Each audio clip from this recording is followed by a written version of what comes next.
Hi, everybody. How are y'all doing? Dr. Gail and Mary. Oh, I don't even have your name up there, Mary. We have been having technical issues again, as Every always. month. And we're trying to actually simulcast to her channel. Why don't you see if it is simulcasting to your channel? And anyway, we couldn't bring her picture up. Like I had trouble with that on Saturday, and this time we were having trouble with hers. So there you go. So we got it to work. We just didn't get it all the way to working. We got halfway to work. That's better than no work. And I'm still trying to pull my stuff together here, looking for a pen. There we go. Getting all my tools together. So thanks, everybody. I cannot read all that. Can you read it? So you say hello to everybody. No, it's not that modern of it. How does it work? I don't know how to work this computer. Okay, let's see if I can get it up here. All right, everybody, y'all get to see. We are always trying out new stuff with each other. Yeah, if you can scroll, I can say hello. All right, hello, Kathleen. Hello, White Dragon. Hello, Dream Journey 1. Kathleen put lots of hearts and stars and horseshoes and clovers and blue moons. Hi, Mary. Hi, Cheryl. Hello, Faye. Hello, Wolfwind Holistic Healing. Tariana. Spirit Detective Suzanne. Chris MK. Trancing with Spirit. Hello, Emmy J. Gray. Millicent. Hi. Heavenly Blessed Honey. Teresa. Deb. Liz. 3 Shifting Veils. Jen. And miss anyone? Gina and Carl. Hello, everybody. It's so nice to see you. Thanks, everybody, for joining us. And we are in Mary's store at the Rustic Raven in the kitchen. In the kitchen. And we're simulcasting to both channels right now, which we have finally successfully, I don't know successfully, we have done it, but we haven't totally worked out the kinks yet. I'm going to need you to explain to me what romper room is. Oh, you don't know? Okay.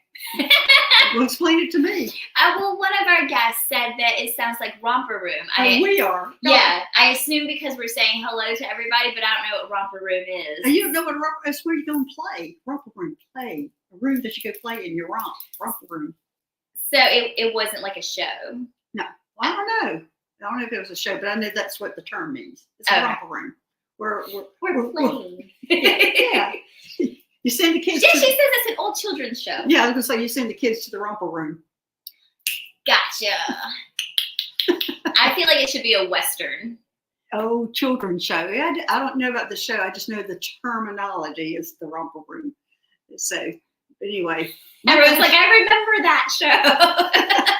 I don't, but anyway. In the 70s. I'm going to have to pull it up now, and that will be my nighttime activity. So who else has come in here since we've been talking? It looks like I having to look up. Let's see, let's say Gina, Trancing with Spirit. Is that Gray, Incar, Teresa Ford, Millicent, Andrew, Gina. Hey, Gina. Hey, Cheryl. Hey, Deanna, Rocco.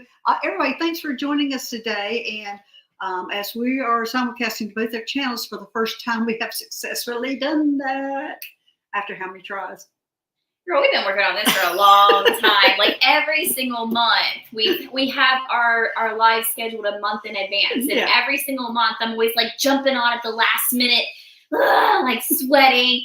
And, you know, she's, of course, always very composed and has everything done in advance. And I'm like, I've been trying to get my finagled machine to work for half an hour, and I can't get the computers to work, and I just give up and start on my phone. Yeah, so this time I came here early and did it for her.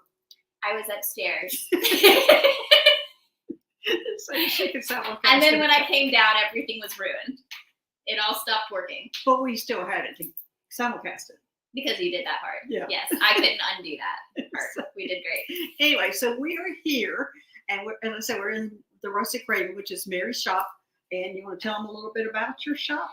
This shop, it's a lovely place. It was originally designed with the intention to be a safe space for everyone who needed that safe space on an emotional and spiritual level.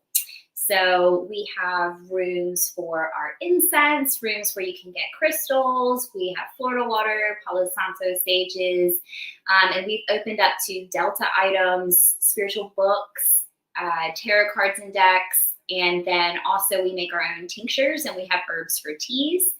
We have a library where people can come hang out and just just check out our spiritual books and just read, or you can get a walk-in session if you happen to be in person. We do color and sound therapy as a walk-in, as well as a foot detox, where you put your feet in the water and it just sucks all the gunk out, and then you're just like floating in brown water. It's great. Mine's always orange. Is it? Yes.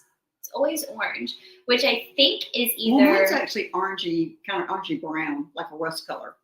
Yeah, mine too. But there's like lots of different colors. So apparently it's not common for it always to be that color. Oh, really? I think that if it's that color, it has something to do with it's pulling a lot of toxins out of your joints. Oh, okay. I think that's right. So, and then of course we also have different healers here who do spiritual healings and readings for people. So if you ever need anything, just go to the website, therusticraven.net.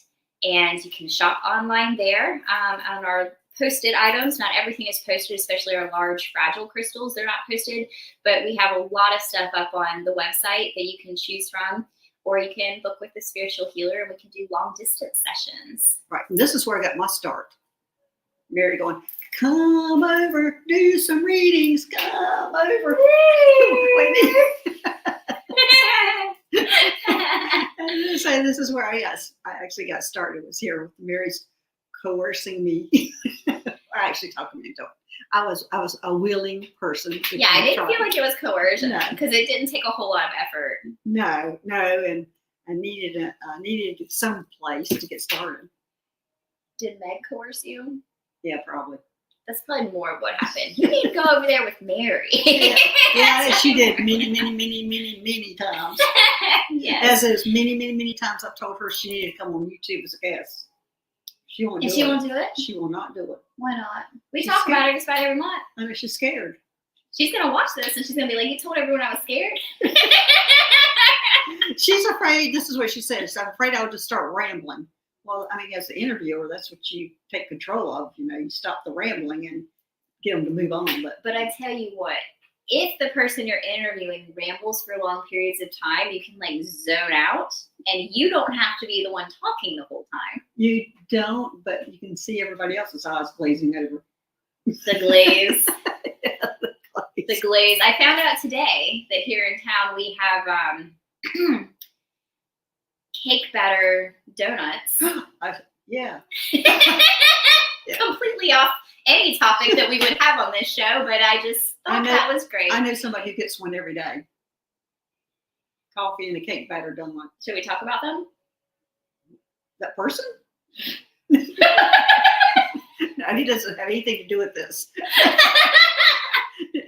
No, but he does. I guess every day. He's a pretty big business person here, but every day, coffee and cake batter donut. We're gonna gossip later because I need to know this person. What are you doing with this? I'm curious. Or is that for later? This is my pendulum, and everybody don't know my pendulum. It looks like a disco ball, and how I got inspired was this is from here. I bought this from here, and then I decided to attach all this and make my own pendulum. So you bought the prism from here and then attached. Did it already have a chain? You put your own chain? I put everything. Yeah, I had to put it all together. I love that. Yeah, so I call that my disco ball. And anyway, sometimes I use it for affirmations just to make sure I'm getting the correct information coming through, because sometimes they put it through to me so quickly. I'm going, oh, whoa, let me check on that. Is that true? Yeah. I don't think I've ever gotten to see her behind the scenes tools. Well, mainly it's this writing pad. Yeah, she's got a pad and a pen and a pendulum. And cards. And 4 decks of cards. I don't usually get to be on this end. Well, it's been years since we've been on this end. Years, literal years. Yes. So, but anyway, I have a big important thing, and I started to ask you this before we went out live, And it came up last Wednesday. Actually, it was last Wednesday when I was talking to somebody who had already done, I mean, she had a negative entity coming in, and we discussed all that. The part that I knew, and I've heard you tell me this, I don't know how many times, but it just really hadn't sunk in until then. Like, oh, I really need this information. I should be sharing this information right now. But you talk about missing pieces, and that negative entity kind of goes to that missing piece. And so I know all about how to take care of the negative entity after that, and getting rid of it. But you have the expertise on how it gets there in the first place, because I'm usually a one done, get rid of it, send it to you.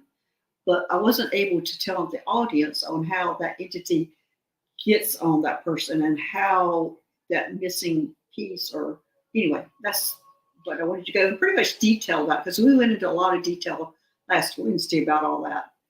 That is a lot of detail, because essentially what you're asking So is I can how sit to back perform. and not say anything. Yeah, let it glaze over. So essentially what you're asking is how to perform a soul retrieval.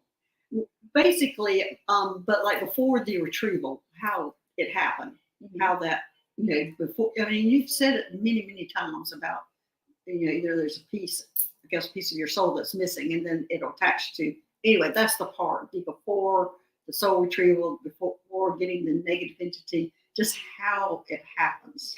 And that's the affinity, but I feel like I should start from the beginning. Yeah, sure, yes. In the beginning, there was darkness. Oh, no. And then God said, let there be light. So not that far back. Bring it up a little bit. So we all have like our energy that's in our bodies, which, since all of this energy moves from body to body collectively, this is what we call our soul. So all of the energy in my body right now is my soul and what moves between my lives. But between lives, we go through traumatic events, and some of these traumas are really big, such as life-threatening car wrecks or being hurt in some way, wars. And some of these traumas are really, really small, such as being a young kid and hurting yourself for the first time, or falling out of bed in the middle of the night, or getting really scared.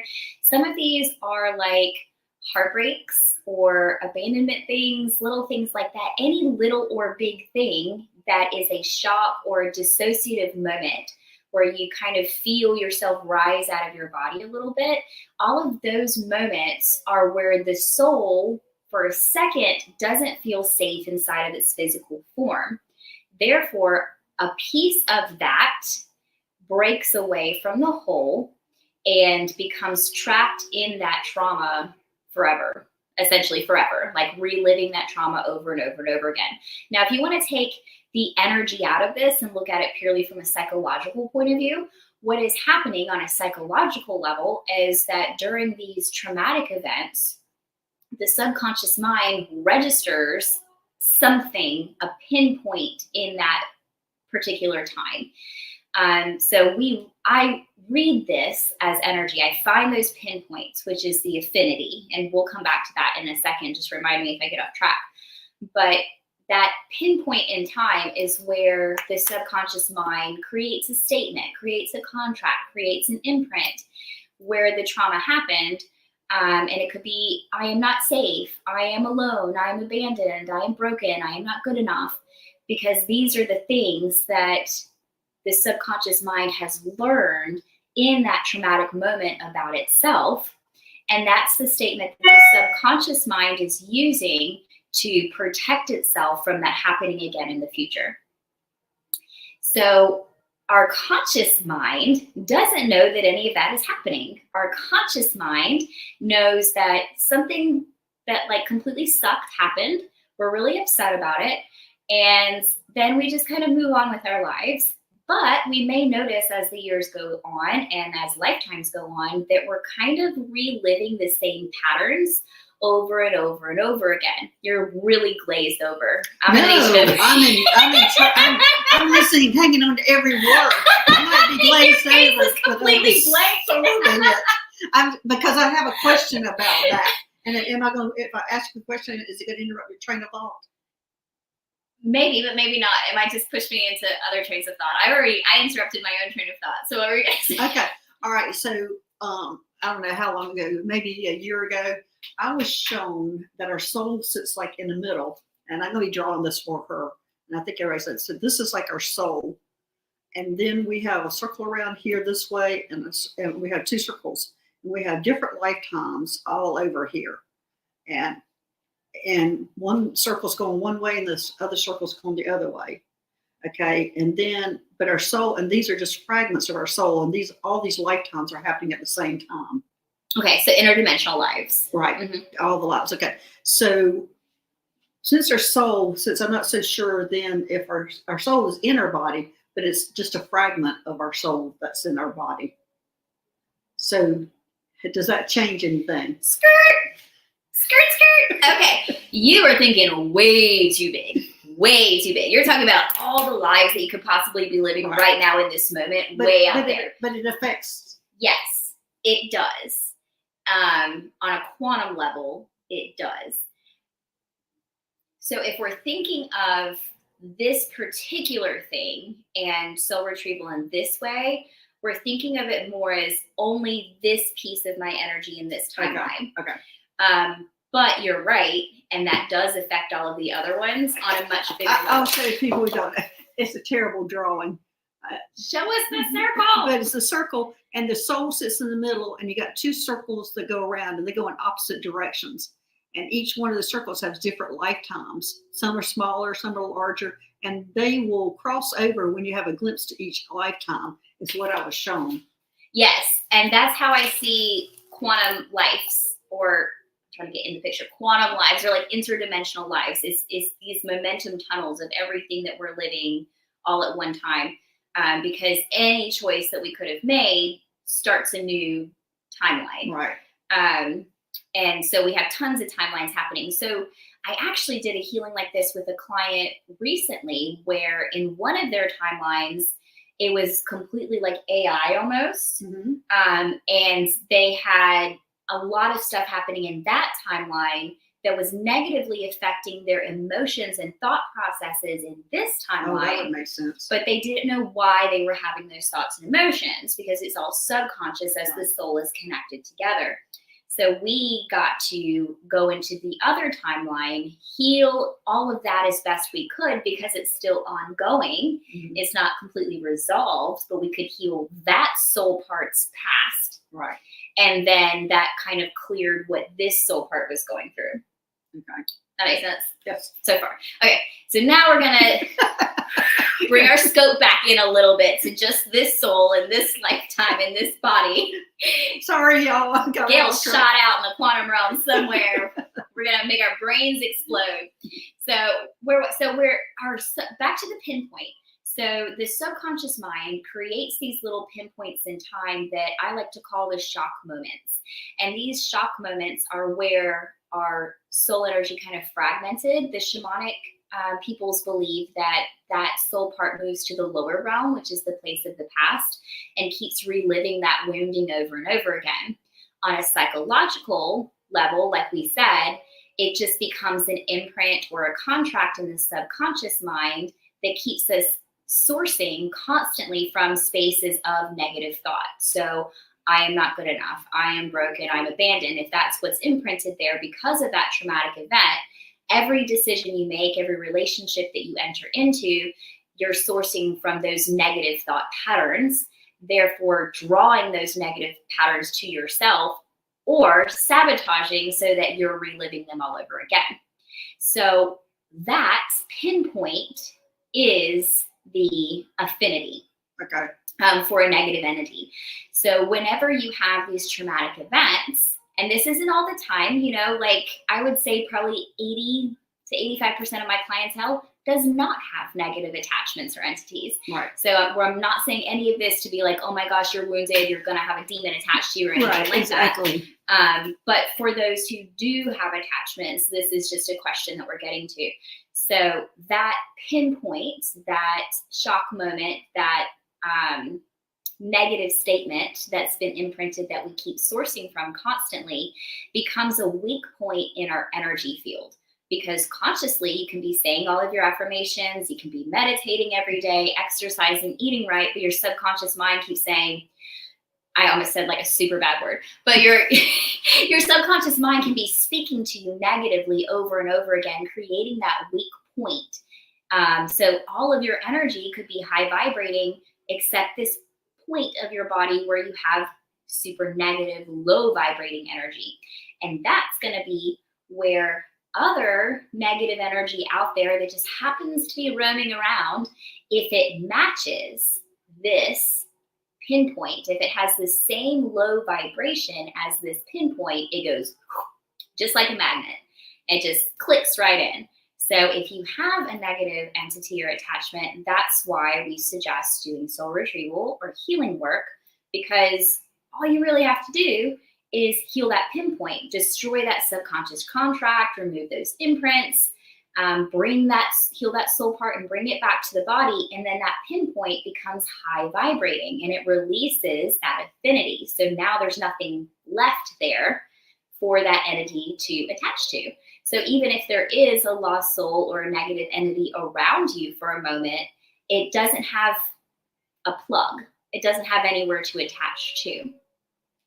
And that's how I do my healing work. Now, of course, there are other instances, especially with healers or people who have a lot of energy out there on YouTube and things like that, where sometimes entities come through and just get on you from time to time. Our lights being out there shining, so that we see, they bombard us a lot more because we're out there. And in those particular instances, I call Gail. I'm like, Gail Arena, Gail of my heart, I don't feel good. Do I have an entity? And she'll go, yeah, I'll take care of it. And then she just takes care of it and it's fine. Because the problem with me, with seeing anything that attaches onto me, is that I see things all the time. Right. All the time. They're everywhere. They're everywhere. So if I feel like something's attached to me, my first thought is always going to be, what do I need to heal? Mm-hmm. What am I thinking that's negative? What in my body is negative? And if I don't find anything, then I'm like, oh, well, maybe it's not really there. But if it's from these other things, like, like what we just talked about, then that's why I'm like, just, Gail, I'm real weak right now. Can you just help a brother out for a minute? And we do help each other out, but to help each other out, it means we can help other people. So having a negative entity, let's see, what is this? Dr. Gail Hotline. That's exactly right. And but it does allow, especially the healers, to get out there and heal other people. So we have to take care of ourselves. And we are, as I said, we're lights out there. So we are being bombarded a little harder than other people when these negative entities coming around. And so my next question to you, and I know everybody's interested in this, is can they do their own self-healing? Yes. I pulled the card Unique Gifts. I was guided to pull it, Unique Gifts. So everybody has their own unique gifts. Now, the thing about, by the time you have an attachment, a lot of the time you need support. Right. Because if it's gotten to the point where you have an attachment, that means that wounding, that pinpoint, that subconscious thing has been there for a really, really long time. And it could even be an accumulation of lifetimes worth of trauma that needs to be healed. So quite often by this point, like I said, even when I get something on me, it makes me feel tired and off. And I just want her to take care of me like she's my mommy. I don't want to have to do anything. I don't want to have to connect in with it because it feels like it requires a lot. Yeah, because at that time, you're just requiring a lot of energy from you and you don't have it. Right. It's like just draining you anyways and making you feel very tired or even hopeless, things like that. And so it's really hard to pick yourself up in those spaces. So we want to have a supported community. But for other things, absolutely you can heal yourself. In fact, you don't even have to have healing sessions to heal yourself. Literally living life. Life is self-healing. Being in nature is self-healing. Being very present with life is self-healing. Your children can be self-healing. Anything that you are fully involved in with your pure focus, almost like a mindfulness exercise, becomes healing, because the only thing that really causes us to stress is worrying about the future or the past. So if we can always just bring ourselves back to the present moment and be gentle with ourselves, make ourselves a safe space, such as I'm safe in my thoughts. I'm safe with my thoughts. I'm safe with what I put in my body. I am safe in my body. As long as we can make ourselves feel safe in our body naturally through our foods, through our concentration, through our awareness, through our surroundings, and not in a super controlled OCD kind of way either. I'm talking like actual mindfulness, calm, peaceful kind of stuff. All of that is very self-healing, and you don't have to have training or go to sessions to be able to do that. Okay. Well, here's my next question. Okay. So they have this pinpoint, negative energy coming towards them. And how does that affect the aura and the chakras? The pinpoint itself. The pinpoint itself has always been there, but when I guess the negative attachment comes. How does the attachment affect the aura and the chakras? Oh, it eats it up. Right. And it's different for every attachment. Every attachment that I've seen is a little bit different because it attaches in different parts of the body. Sometimes it comes straight in the head. Sometimes it attaches to a certain chakra. And at first, it's almost like it kind of just sucks the energy. Yeah, I find it most commonly in the solar plexus. I could see that. Because that's where your confidence. Your self-worth, all of those things, your personal gifts. Yeah, I could definitely see that. But one thing I have also noticed as a healer is that most of the time, if a person has an entity, when they come to me, the entity will momentarily detach. Right. And hide. Oh, because it's like, shit, okay. And the entity I've noticed that it will do that. Like it'll move around the body or shapeshift into something that seems, neutral or something like that. Because it doesn't want to be removed, but I can't be tricked. Right. So, but yeah, I do sometimes notice it attached to certain chakras or certain parts of the body. Yeah, and that's also what it'll do. If it's in one chakra, it'll go hide into like the heart chakra or whatever. But I've seen them in all chakras too. But the most common would be the solar plexus. And also, a negative entity will leave the body and attack you. Like they know you're coming. And I think the first one that did that to me pushed me in my chest. And totally freaked me out. No, I had just talked to the girl on the phone, and I was going to get rid of this negative entity, and it came after me. And spooky stories. It was so spooky. It was, and it kept hanging up on the phone with her every time. And she was saying, in fact, I was coming here to help her, and I had to end up doing it on the phone because it gave her a flat tire, and it kept disconnecting us on the phone.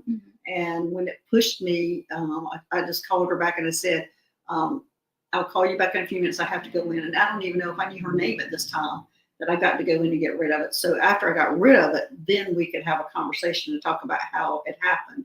But yeah, sometimes those negative entities can get physical.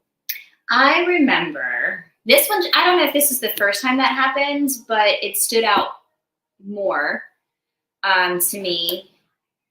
Well, backing up, like to finish the question. So like, yes, it attaches to certain chakras, but it can cause chakra leaks, chakra drainage, and it can start eventually tearing up the aura and causing a lot of negativity, darkness in the aura, and then like lethargic kind of energy, and then just like everything goes wrong over and over and over again. Now, fast forward back to this.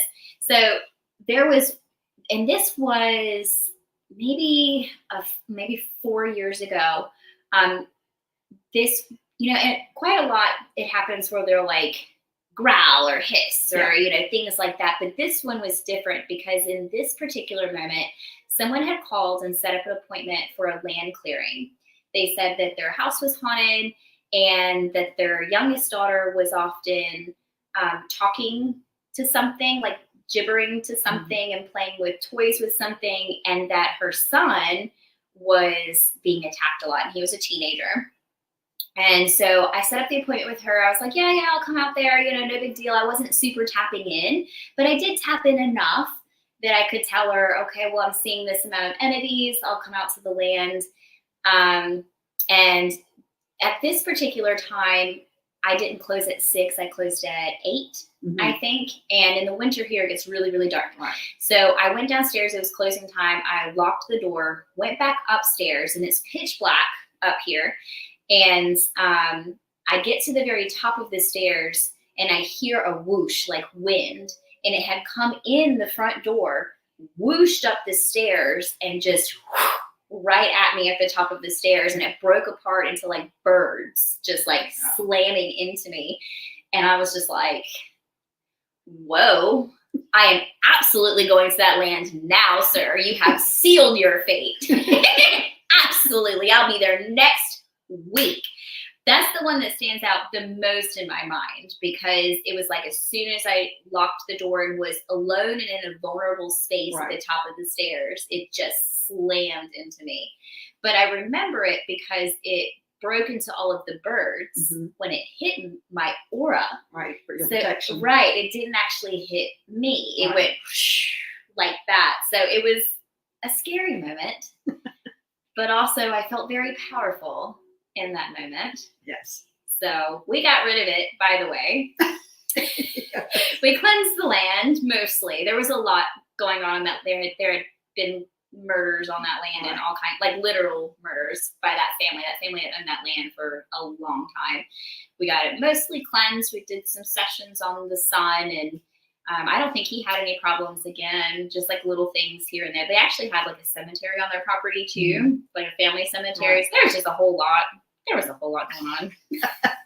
So now we have gone all of them. I don't think I have any more questions that I can think of at this moment. Anything you want to say about all that? I don't have a specific question, but when you asked that, my sacral chakra lit up. Like there might be something there to that. I want to tell more scary stories. More scary stories? Mm-hmm. Oh my gosh. What, I mean, well, one of the stories, and this is when I was connected with the people who passed, and I had not put up my office hours yet. You know, this is the time you can connect to me. This is when you can't. And I remember you had told me about the restaurant on Irby Street that was haunted. And I remember driving down there. I forgot about that. And a woman jumped in my car. Spirit jumped in my car, and I was driving down to a park to take my dogs out hiking. And she was demanding, and I even called you about it, that I help her, and she wanted to go to a shaman in Hawaii, a Hawaiian shaman. A Hawaiian shaman? And I just thought that was strange. But anyway, that was pretty scary for me, and I couldn't get rid of her. And so finally I thought about it, and I went, okay, I can get my guys to take her to a Hawaiian shaman, because I worried about it all day going, where do you find a Hawaiian shaman? Anyway, they took care of it. And then when they did that, she knew that I was legit, I guess is what you would say, that I was out to help her. And she said she had done a lot of bad things in her life, and that she was afraid of crossing over, that bad things would be on the other side. But anyway, what led to all that was I had to transition about 100 different people out of that restaurant, because she was not the only one there. There's like over 100 of them, because there had been a graveyard that had been for the indigent people back in whatever the Civil War. And that property is the National Cemetery property. Right. Like all that's the same. But they had put the indigents with no headstones and stuff over there on the my property. goodness. And so, and when the rains came and stuff, that their graves washed away whenever we were having floods or whatever. And so anyway, it took a whole team of angels, and I think it was Jesus that showed up for me, that we That's had to her. transition. I've got her on camera. Oh, yeah, there you go. Because that's what happened. Okay, I've got her on camera, actually, guys. Because what happened, I completely forgot about that, was that I used to have this YI camera, Y-I camera in the shop that was motion activated. And I've got also a video of a fairy that I'll show them. But so what happened was I left that night, once again, very, very dark here.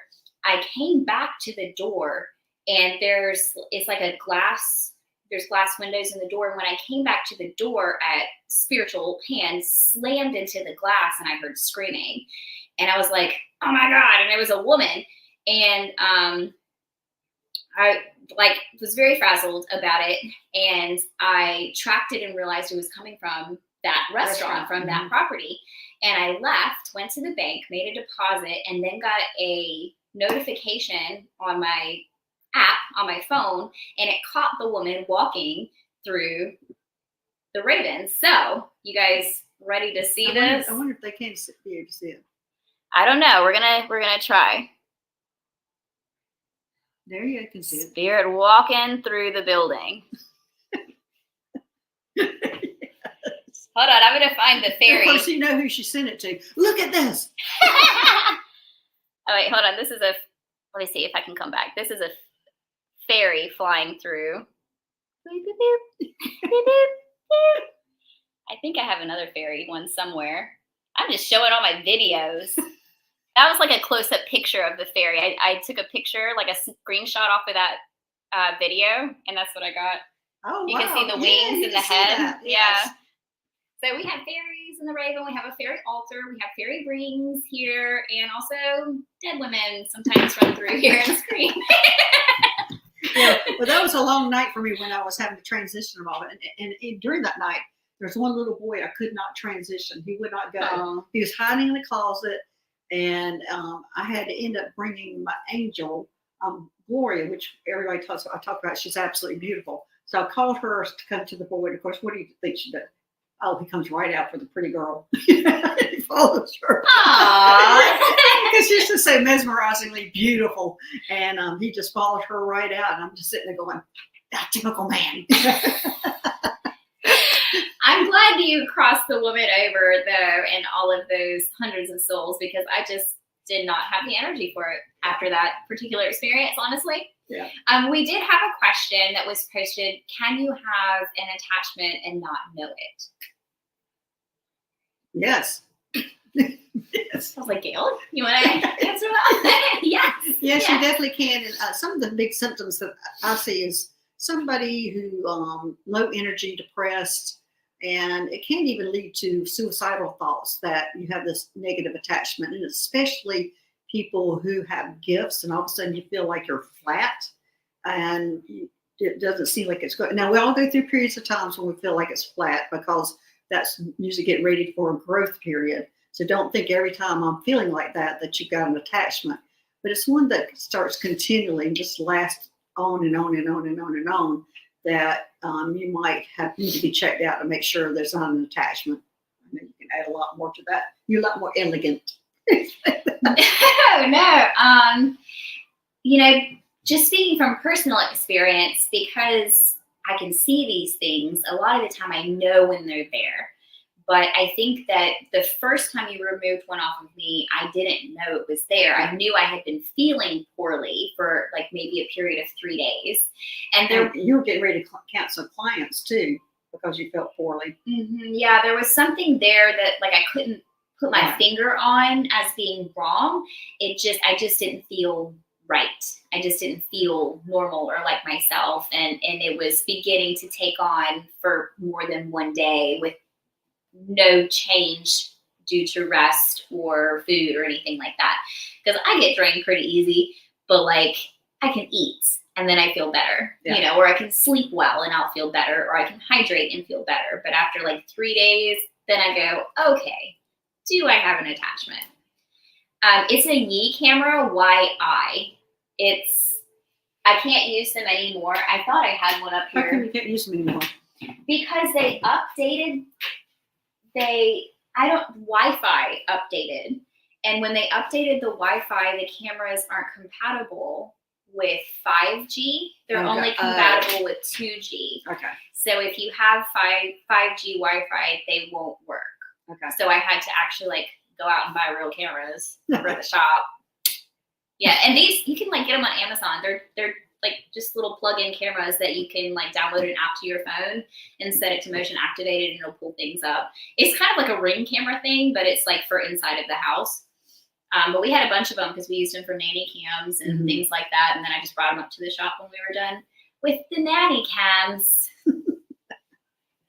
All right. Well, you ready for questions? I am ready for questions. You're probably seeing them. I can't. You're gonna have to read them because I can't see it. Susie will bring one up for us. Yes. And Susie's in the background. Everybody, just say hello to Susie. Okay, so Gray would like a reading. Okay. As we pull out our cards. This is my second set of these cards I've got. Now, these are Starseed Oracle deck, and I wore my other ones out. And whenever you wear your cards out, they stick. That they keep sticking and keep sticking, and it means it's time that you either give it to somebody else or throw them away. And I didn't know that, but those cards started really sticking for me, so I had to get a new set. Huh. Did you know that? No. My cards, I don't think I've ever had a deck start sticking. Well, you probably don't use them as much as she does, because I don't use them as much as Nancy Jean does. No, I've had a deck that started to like peel and stuff like that, but it might also depend on like the film or the cover. Right. Is that me? No, I'm on silent. I don't know who that is. That's me. Mine's on silent too, but it came through the computer. Sometimes it does and sometimes it doesn't. Okay.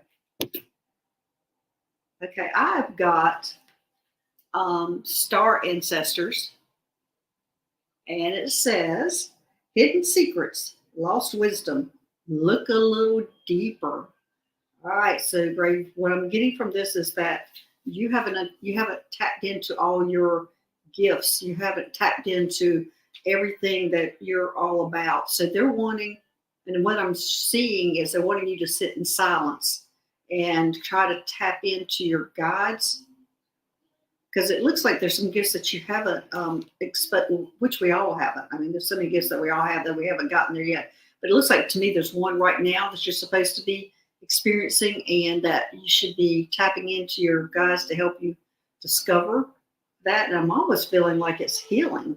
What are you getting? Are you getting the healing thing from her or him? Great. It was great. I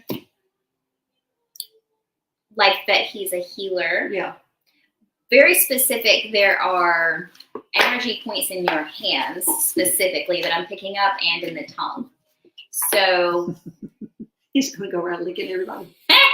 Breath, voice, words, intonations, hands-on, all of those things.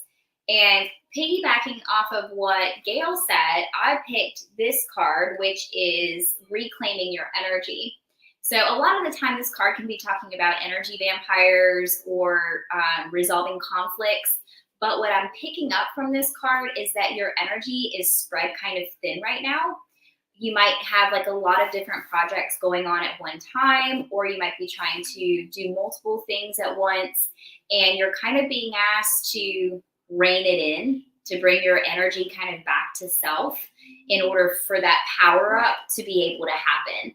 So maybe just take some time to get rid of all non-essential activities or projects or hobbies, and just let yourself focus on the things that you actually feel matter towards your future growth. And that'll help you start unlocking some things, some of that healing hands, the healing tongue. I gotta quit talking to these men like this, that healing tongue. There you go.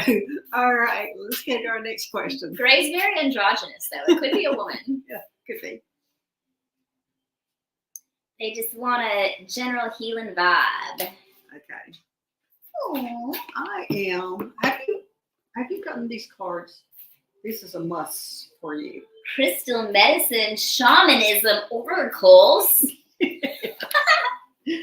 I mean, drawn to pull from there, and anyway, these are my newest cards, and I love them, and they're round.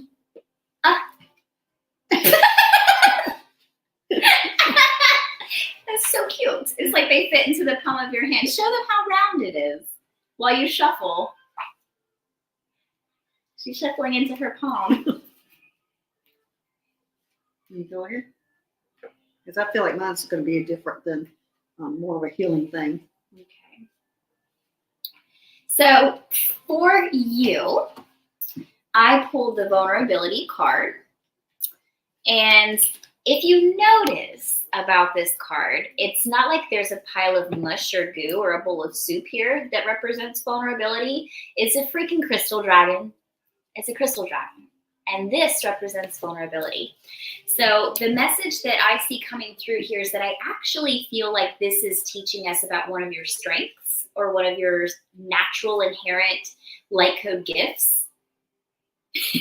Her inner wisdom. Love it. Love it. Inner wisdom. And this natural inherent inner light code spiritual gift that you have has to do with your compassion for others. And I like it in tandem with Gail's card of the inner wisdom, because this doesn't feel like, oh, I'm just being super forgiving and super empathetic. It's not empathy, it's compassion. It's knowing the difference between what's right and what's wrong, but having compassion and love for everybody along the way.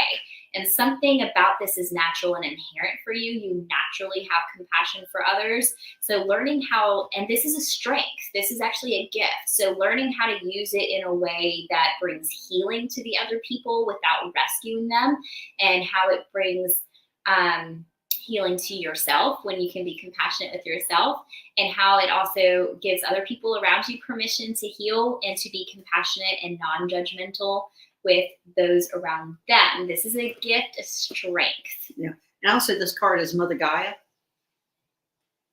And it's also, this pretty much applies to Gray that we just talked to, but it says, you have called upon this card today to let you know the wisdom you are searching for is within you. It is easy at times to look outside of ourselves for guidance and answers. However, right now, your wisdom is coming from within. So that's maybe that might be the theme for today. Inner wisdom. Inner wisdom. I'm feeling so wise. And my occipital. And it's connecting to Gaia for the inner wisdom. Mother Gaia. I really love that, because I love that it was Gaia with the compassion card, because, right, or with the vulnerability card, which we decided was compassion, because Mother Earth is so strong. There's nothing about the feminine nature or Earth that's actually weak. No. It is so, it's all about strength and birthing. It's the type of strength that can break itself open and literally die and know that it's always going to come back, because that's part of who it is. It's just the strength beyond strength. Ugh, don't get me started on the feminine nature. We better move on. We better move on. Yes. Okay, all right, next. Inner Eden. I like that. What does it say? NCAR would just like some messages from above. Okay. I pulled the same card again. Not the Reclaim Your Energy card. Again. I wonder why we are getting this for everybody. So it's a group thing. So is everybody, do you think everybody's having trouble with their energy right now? I think people are tired as heck. You guys are all so tired. I feel it. I'm tired. So why are we all tired? Look. So I don't feel as tired as what you are. I mean, I don't. But I do have noticed it in the group, and I've noticed it for several weeks, how tired people, and it could be with our political atmosphere that we're dealing with right now, and our external 3D that we're all trying not to be in. And so we're struggling with that. That could be a big part of it. It almost feels like collectively we're going through like a Saturn return. You know, like we're all just, I don't know how to describe it, but there's a lot of heightened energy that everyone's really attached to right now versus this low, rooty, earthy, playful space. And I get the sense that part of this is because of this resurgence in spirituality. So now we have record numbers of people all the time connected to higher sources, to angels, to guides. So that's really bringing up the vibration of the earth on a very quick level. But also the atmosphere of everything going on politically or just through healing, just the layer that we're going through, I feel like is pulling everybody up before it settles again into the earth. So there's this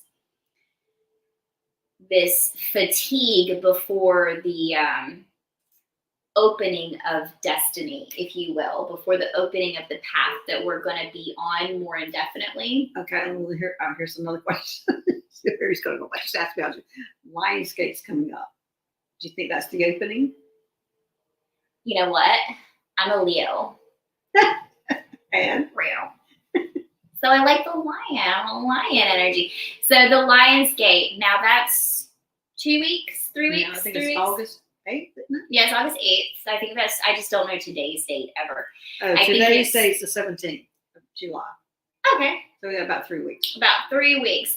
So the foreshadowing of that, we could be starting to feel now. I would definitely say, and then if you're not feeling the foreshadowing of that, then next week you probably will. Not everybody feels the before or after shadow of things like this. I'm one of those that usually doesn't.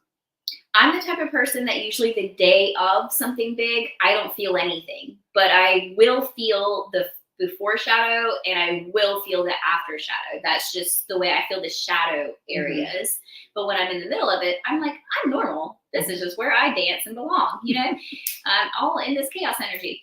So some people might, yes, that could be because it's like I said, it's something like this fatigue, this foreshadowing right before we're opening into, that fit perfectly, Gail. You were just channeling for me there because I didn't have the words for that. Right before it opens into this portal of the path that we're going to be taking into the future. Lionsgate. You're tired because of Lionsgate. It's a shadow. Okay. Yeah, I'm feeling that this is going to be a big Lionsgate because I think this is the universal year of 8. I think it's 8. So I think this is big. I'm excited. And the 8 is like the infinity right. card. For you specifically, I did pull the same card about bringing the energy back to self. But for you specifically, I feel like you're supposed to be tapping into a specific source. So this isn't just about bringing all of your energy back or eliminating distractions. This is about knowing the guidance that you are tapping into. This is what I was seeing, that tunnel of light. Yeah. And it says, fall into my arms, surrender. So you're surrendering to that information and that all this that's going on. Just surrender, fall into my arms. And it says extremes of life. So I think you're going through some extremes of life. And so just surrender to it. This anyway, and I do think Lionsgate is, for me personally, I think Lionsgate is going to be big for all of us, or most of us, for a lot of us, for opening up a lot of things. That's just me. And I'm sitting next to the Leo. You're so pretty. Oh, so are you. Oh. We're over here acting like Leos, just purring all over each other. I'm a Leo. I'm a Pisces. But we're acting like Leos. Yes. But you have the Aquarius moon, which is the shadow of the Leo. So essentially, you really like doing Leo things. Okay. They're direct opposite each other on the zodiac. Yeah. So I think you really like doing Leo things. All right. Said like a Leo. You like doing the things I do. Listen to you. Okay. All right. Next. Okay. Any guidance from my Arcturian guides would be helpful. I'm having a really hard time right now. This is from Jen. Okay. Arcturian guides. Let me bring out my Arcturian cards. The activation, oracle, sacred geometry. I consider these my. You have specific Arcturian cards? Well, it's because it's sacred geometry. And so I was looking at cards and I was picking up different ones. Like I have bird cards for the avians and I have cat cards, for, so this one, this is the Arcturian cards and the sacred geometry. But it does a lot more than just that because I do pull this out when somebody is supposed to be getting an activation too. So this one is a multi-purpose card. Activation. Yeah. So, and there's a lot of times, especially when I'm doing the Solaris healing, there'll be some people that I get that need to be activated. Leah said a poem. I feel like it might be deep and significant. I need to read it. The Leo sees the Pisces while gazing at the reflection. He reaches out to touch, but she swims away. So you touched me, I swim away. In opposite directions. Yes, that's right. All right. Well, I pulled out the transition card, which is like another one for everybody. And it says the frequency of transition supports our deep understanding of the ever-changing nature of existence in our lives so that we can learn to let go, surrender to the process, and allow transition to occur with ease and grace. So what you got? Transition. With ease and grace. I pulled the water card. Yeah. So that water card is all about surrender, flow. But what specifically came for you, your guide said, stop worrying. They said that very specifically, stop worrying. You have natural gifts that want to flow through you. Your body naturally knows how to self-heal. And all of the things that your mind is telling you isn't real. It's not detrimental. Life isn't coming to an end. Who cares about all of those things? I know you care, babe. Like that's, but from a higher perspective, you're like, your guides are saying, stop worrying. Everything's fine. You're literally in a padded room. I'm taking this ball away because I've got to push you over here so you can get this other thing. So everything that's happening, even though it feels so big and so heavy and so sad and all of those heavy emotions right now, your body naturally is trying to refill, replenish, and overflow itself. So they're saying, let the transition happen peacefully, naturally, and stop worrying. Control your thoughts. Okay? All right. This is our last question. Last one. Last one. Yes. MEJ would like a message from her soul family. Her soul family. Mary Ellen. Okay. You already pulled a card. Go ahead. I don't know. I'm going to pull another card. She has one that she was hugging there, and I thought that was for sure a big card for her. Okay. I want to see what yours says. Okay. She pulled another one again. Again, this one. Fall into my arms. Surrender. This is just seeming like a whole thing that we got. Isn't that when we were talking about the portal? Yeah. The card that I just pulled is the portal keeper, and it has a cat, and it looks like the number 8 for the Lion's Gate. Yeah, that Lion's Gate coming up. But I also pulled the Starseed Elemental card. So I feel like there's actually specific connections coming in from her star family right now that are trying to make contact or connect. I'm seeing it connect kind of between the heart and the throat. Are you picking up anything about that? No, but I'm picking up the elementals though. I'm picking up her connection to the elementals and earth. I'm getting that. That I don't know if she's been contacted by them, but I think you look out for that MEJ. I think I'm seeing that they're around you, that they're going to contact you for some reason. This portal, the contact. Yeah, this portal is going to really bring you through to connection with all of these things. So give it another month and see how much your gifts open up and how things change for you in your life. Because I'm definitely seeing all of that connect. And even when I'm trying to connect to get specific questions, I'm hearing like this, and it just looks like this tunnel swirling, like we just got to go through it and we'll come out of it. All right, everybody. Thank you for joining us today. Thanks, Mary. It's been fun being Thanks, Gail Arena. And thanks, Susie, for helping us. And thanks for all the moderators for making this a safe place to be. And we will see y'all Saturday. All right. Thanks. All right. Bye-bye.